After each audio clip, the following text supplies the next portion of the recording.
Bonjour, bonsoir, bon après-midi, mesdames, messieurs. C'est mon André Kindembo ici à votre service. Bienvenue. Je vous salue tous au nom de la République démocratique du Congo, RDC en général. Donc aujourd'hui, nous allons nous allons apprendre les droits administratifs en RDC ou bien en dehors de la RDC en Afrique, où c'est une loi universelle, donc en Afrique, en Europe, en Amérique, Asie. Donc, c'est quoi les droits administratifs? Donc, les droits administratifs en RDC, République démocratique du Congo et au-delà, donc, est une branche du droit public qui régit l'organisation et le fonctionnement de l'administration publique, ainsi que ses relations avec les citoyens et les entreprises. Donc, il repose sur plusieurs textes législatifs et réglementaires, notamment la Constitution de 2006, les lois organiques aussi, les décrets et la jurisprudence administrative. Donc la Constitution de 2006, actuellement nous avons la Constitution des lois numéro 11/00D du 20 janvier 2011. Donc il y a la modification. La Constitution de 2006, c'est les constituants originaires parce que c'est l'origine, et la Constitution du 20 janvier 2011, c'est la constituant dérivée parce que c'est la révision, la modification de la Constitution du 2006. Donc, il y a quelques exposes des motifs ici sur la loi numéro 11/00D ou bien /0D du 20 janvier 2011 portant révision de certains articles de la Constitution de la République démocratique du Congo du 18 février 2006. Donc, il y avait quelques modifications, 7 à 8 modifications. Donc, la présente révision concerne les 8 ou bien 7 à 8 articles indiqués ci-après sur les 229 qui comptent la Constitution. Donc, l'actuelle Constitution du 20 janvier 2011, il consiste de 229 articles en général. Donc, première modification était sur l'article 71 ou bien 71, organise les élections du président de la République à la majorité simple des suffrages exprimés. Deuxième modification était sur l'article 110, institue les droits du député national ou du sénateur, donc de retrouver son mandat après l'exercice d'une fonction politique incompatible. Troisième modification était sur l'article 126, prévoit l'ouverture des crédits provisoires dans les cas de revois donc, au Parlement par le président de la République pour une nouvelle délibération du projet de la loi des finances, donc voté en temps utile et transmis par promulgation avant l'ouverture du nouvel exercice budgétaire. Quatrième modification était sur l'article 149. Donc, l'amendement introduit à cet article consistait à la suppression du parquet dans l'énumération des titulaires du pouvoir judiciaire. Celui-ci est dévolu aux seuls cours et tribunaux. Donc, cet amendement remis ainsi en harmonie l'article 149 avec les articles 150 et 151 respectivement, qui proclament l'indépendance du seul magistrat du siège dans sa mission de dire les droits ainsi que son inamovibilité. Cinquième modification, c'est la Constitution de 2006, était sur les articles 197 et 198 respectivement, donc reconnaissent au président de la République sans restreindre les prérogatives des provinces, en concertation avec les bureaux de l'Assemblée nationale et du Sénat, les pouvoirs de dissoudre une assemblée provinciale ou relever ses fonctions un gouverneur de province en cas de crise grave et persistante menaçant le fonctionnement régulier des institutions provinciales. Donc, sixième modification était sur l'article 218, reconnaît au président de la République le pouvoir de convoquer le référendum ou bien souveraineté populaire, prévu au dit article pour l'approbation d'une révision constitutionnelle. Cette révision était sur l'article 226, transféré à la loi la compétence de fixer les modalités d'installation des nouvelles provinces citées à l'article D de la Constitution. Telle est la compétence de la présente loi portant révision de certaines dispositions de la Constitution du 18 février 2006. Donc, nous avons continué, mesdames, messieurs, sur les droits administratifs. Donc, premier titre, c'est définition et caractéristiques du droit administratif. C'est quoi les droits administratifs en général? Définition. Les droits administratifs en RDC et au-delà est l'ensemble des règles qui encadrent l'organisation et les missions des administrations publiques, les relations entre les administrations et les administrés, donc les administrateurs et les administrés, comme les citoyens, les entreprises aussi, Les contrôles juridictionnels des cas des actes administratifs. Donc, les contrôles juridictionnels des actes administratifs. B, nous avons caractéristiques du droit administratif en RDC. Et nous avons autonomie. Donc, le droit administratif est distinct ou bien séparé du droit civil et du droit pénal. Autonomie, le droit administratif est distinct du droit civil et du droit pénal. Donc, D, nous avons la finalité d'intérêt général. Donc, l'administration agit pour les biens publics et bénéficie de certains privilèges. Exemple, exécution d'office des décisions administratives. Donc, en général. 3, nous avons juridiction administrative spécifique sur le caractère du droit administratif. Juridiction administrative spécifique, donc les litiges ou bien procès légal ou bien problème légal. Des litiges administratifs sont traités par des juridictions spécialisées. Des litiges administratifs ou procès légal sont traités par des juridictions spécialisées. Deuxième titre, nous avons l'organisation de l'administration publique. C'est quoi l'organisation de l'administration publique? Donc, l'administration congolaise est organisée selon une structure hiérarchisée définie par la Constitution et les lois organiques. A, nous avons l'administration centrale, ça veut dire gouvernement central, administration centrale, présidence de la République, il est le chef de l'exécutif, ou bien les garants de la nation, ou bien le chef de l'exécutif, ou bien les pouvoirs exécutifs.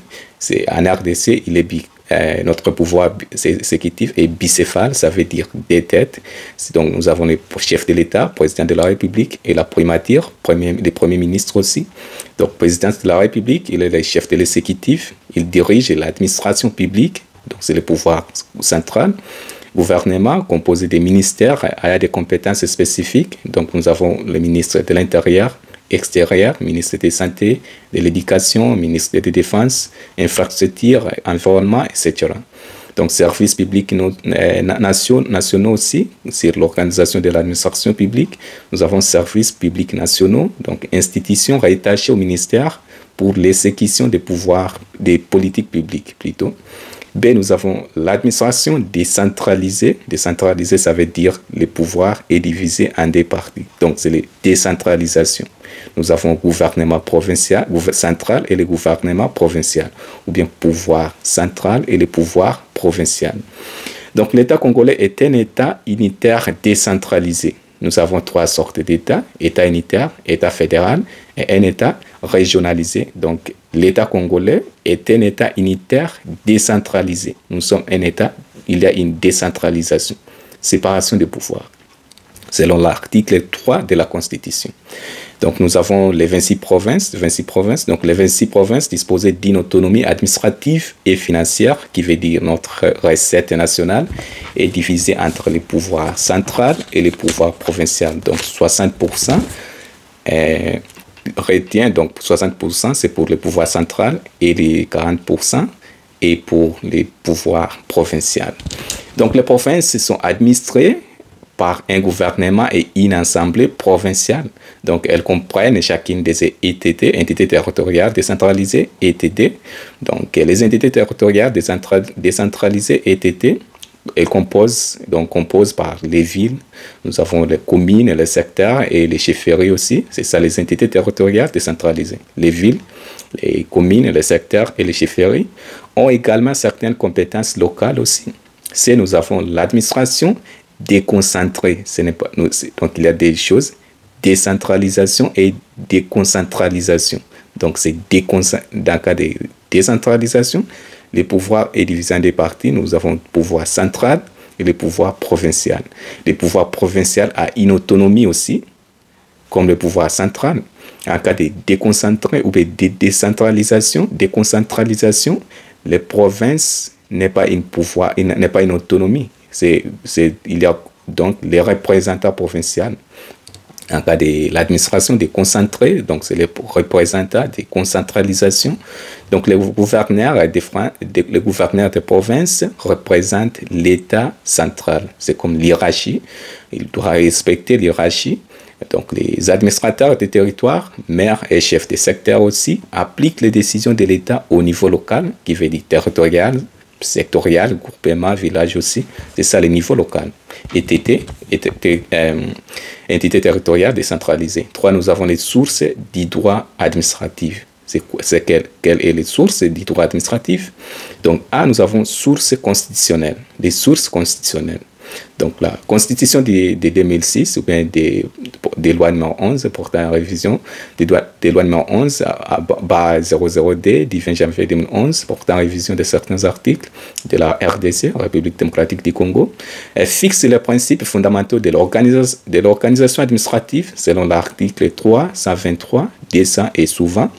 Donc, B, nous avons sources législatives et réglementaires, ça veut dire les parlements et les gouvernements. Législatif, c'est le Parlement. Légiférer, pouvoir législatif. Et règlement, c'est pour le gouvernement, pouvoir exécutif, précisément, le gouvernement. Donc, les lois organiques déterminent les fonctions des institutions publiques. Nous avons les décrets et les arrêtés ministériels aussi, c'est pour préciser l'application des lois. Les décrets et les arrêtés ministériels, c'est pour préciser l'application des lois. Donc, nous avons aussi ces sources jurisprudentielles. Jurisprudentielles, c'est le pouvoir judiciaire, précisément le Conseil d'État. Donc, les décisions des juridictions administratives influencent donc les droits administratifs en RDC. Les décisions des juridictions administratives influencent les droits administratifs en RDC. 4, nous avons les principes fondamentaux du droit administratif. A, nous avons les principes de l'égalité. Donc, l'administration doit respecter la Constitution, les lois et les règlements. L'administration doit respecter la Constitution, les lois et les règlements aussi. B, nous avons les principes de continuité du service public. Donc, les services publics doivent fonctionner sans interruption pour garantir l'intérêt général. C, nous avons les principes de gratuité et d'égalité. Donc, tous les citoyens ont un accès équitable aux services publics sans discrimination. Et D, nous avons les principes de décentralisation, qui veut dire le pouvoir est divisé en deux parties. Nous avons le pouvoir central et le pouvoir provincial. Le principe de décentralisation. Donc, la gestion des affaires publiques est partagée. Est partagé entre l'État central et les entités locales ou bien entités territoriales décentralisées, ETD. Donc, la gestion des affaires publiques est partagée entre l'État central et les entités locales. 5, nous avons les actes ou bien décisions administratives. Les actes ou bien les décisions administratives. A, nous avons définition et classification des actes administratifs. Donc, un acte administratif est une décision prise par une autorité administrative. Donc, type d'acte ou bien décision administrative, nous avons acte réglementaire, donc portée générale et impersonnelle. Donc, exemple, décret du Premier ministre. Décret du Premier ministre, c'est ça les actes réglementaires, portée générale et impersonnelle. Donc, après ça, nous avons les actes individuels aussi, donc concerner une personne spécifique, exemple nomination d'un fonctionnaire, un fonctionnaire public. Donc c'est ça, c'est comme les ordonnances, le président de la République peut révoquer donc, les ordonnances, ou bien les premiers ministres aussi. Ils ont des pouvoirs des ordonnances, donc des cas de nomination d'un fonctionnaire public. Et B, nous avons validité des actes administratifs. Donc, un acte administratif est légal s'il respecte donc, les conditions. Donc, la première condition, donc la compétence de l'autorité qui les reprend. Donc, la compétence de l'autorité qui les prend. Donc, c'est l'hiérarchie. Deuxième condition, c'est le respect des procédures légales qui veut dire pouvoir législatif et la Constitution. Donc, il doit respecter les pouvoirs législatifs parce que les parlementaires, le pouvoir législatif est là pour légiférer, analyser, adopter les lois, élaborer la loi aussi, et la Constitution. La Constitution, c'est la loi suprême de l'État. Et troisième condition, c'est l'intérêt général ou bien public. C'est ça, les validités des actes administratifs. Et C, nous avons modification et suppression des actes ou bien décisions. Donc, retrait, donc suppression rétroactive en cas d'illégalité. Retrait, ça veut dire suppression des rétroactifs en cas d'illégalité. Approbation aussi, c'est comme l'annulation, révocation, donc suppression pour l'avenir. Sixième point, nous avons les responsabilités de l'administration. La responsabilité de l'administration. C'est quoi la responsabilité de l'administration? Donc, l'administration peut être tenue responsable des dommages causés aux citoyens. L'administration peut être tenue responsable des dommages causés aux citoyens. A, nous avons responsabilité pour faute. Donc, l'administration est responsable lorsqu'une faute est prouvée, exemple, mauvaise exécution d'un contrat public. B, nous avons responsabilité sans faute. Donc, risque, comme l'État doit indemniser, qui veut dire compenser les victimes d'activités dangereuses, exemple, dommages causés par les forces de sécurité. D, nous avons rupture d'égalité devant les charges publiques. Rupture d'égalité devant les charges publiques, qui veut dire l'État indemnise un citoyen ayant subi un préjudice excessif du fait d'une décision administrative. C'est ça, la rupture d'égalité devant les charges publiques. Donc l'État indemnise un citoyen ayant subi un préjudice excessif du fait d'une décision administrative. C'était un point, nous avons les contentieux administratifs. Donc, les conflits entre l'administration et les citoyens sont tranchés ou bien coiffés ou bien contrôlés par des juridictions administratives. Donc, les conflits entre l'administration et les citoyens sont tranchés par des juridictions administratives. Donc, la juridiction de la RDC ou bien la juridiction est divisée en deux parties. Donc, il y a le dualisme juridictionnel ou bien les juridictions. Il peut avoir les juridictions de l'ordre judiciaire et les juridictions de l'ordre administratif. En cas de la juridiction de l'ordre judiciaire est placée sous le contrôle de la Cour de cassation. La juridiction de l'ordre administratif est coiffée par le Conseil d'État et la Cour constitutionnelle. C'est ça la division des Cours suprêmes. Au Congo, la Cour suprême est divisée dans trois organes ou bien trois institutions, la Cour constitutionnelle, la Cour de cassation et le Conseil d'État. Donc ici, nous parlons de l'ordre administratif, les juridictions de l'ordre administratif. Donc, ça veut dire A, les juridictions administratives en RDC ou bien en général. Nous avons Conseil d'État. Donc, juger les recours en annulation des actes administratifs. Le Conseil d'État est là pour juger les recours en annulation des actes administratifs. D, nous avons les cours d'appel administratifs, donc trancher les litiges ou bien procès légal ou bien problème légal en premier instant. Donc le cours d'appel administratif, c'est pour trancher les litiges en premier instant. D, nous avons les tribunaux administratifs, jugent les affaires locales. B, nous avons type de recours. Et nous avons recours pour excès de pouvoir, ça veut dire l'annulation d'un acte illégal. D, nous avons recours à responsabilité, donc demande d'indemnisation, ça veut dire compensation. C'est ça les recours en responsabilité. Après ça, huitième point, nous avons les services publics. Les services publics. Un service public est une activité d'intérêt général assurée par l'État. C'est quoi un service public? C'est une activité d'intérêt général assurée par l'État. Donc, classification des services publics. Nous avons classifié ou bien séparé en différentes catégories. Donc, nous avons services publics administratifs, SPA, comme la santé, l'éducation, police, en cas de santé. Donc, nous avons les hôpitaux, en cas de l'éducation, les écoles, l'université. Police, ça veut dire la sécurité. Nous avons la police nationale PNC, police nationale congolaise. Ce n'est pas police individuelle. La police doit être politique aussi, comme l'armée nationale, les FARC et ses forces armées pour la République démocratique du Congo. D, sur la classification des services publics, nous avons services publics industriels et commerciaux. Donc, services publics industriels et commerciaux, SPIC, comme le transport et l'électricité. En cas de transport, c'est les bus publics. En cas d'électricité, en RDC, c'est le SNEL, ça veut dire Société nationale d'électricité. C'est le SNEL, Société nationale d'électricité en RDC. B, sur les services publics, nous avons principe des services publics, continuité, ça veut dire fonctionnement permanent, sans fin, c'est fonctionnement permanent, il n'y a pas la fin. D, nous avons l'égalité, accès pour tout, sans discrimination. C'est ça l'égalité, l'accès pour tout, sans discrimination. 3, nous avons mutabilité, ça veut dire dynamique, changeable, donc adaptable aux besoins de la population ou des citoyens. Neuvième point, la dernière, c'est la modernisation de l'administration. Donc, neuvième point, c'est la modernisation de l'administration. Et nous avons une numérisation des services publics, ça veut dire technologie adaptée, les numériques, communication, bien technologie en général. Donc l'État congolais modernise l'administration avec des plateformes numériques. B, nous avons services en cours, donc lutte contre la corruption administrative,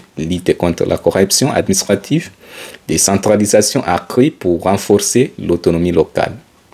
Décentralisation accrue pour renforcer l'autonomie locale, ça veut dire diviser ou bien l'autonomisation des pouvoirs provinciaux. Le pouvoir provincial doit être séparé. C'est cela des pouvoirs des pouvoirs centraux. Ça veut dire la séparation stricte entre les pouvoirs centraux et les pouvoirs provinciaux. C'est ça la signification des mots décentralisation. Donc, en conclusion, mesdames, messieurs, pour les droits administratifs en RDC ou bien en général, donc les droits administratifs en RDC, République démocratique du Congo, est un pilier essentiel au fonctionnement de l'État. Il encadre l'organisation de l'administration, la gestion des services publics et la relation entre l'État et les citoyens.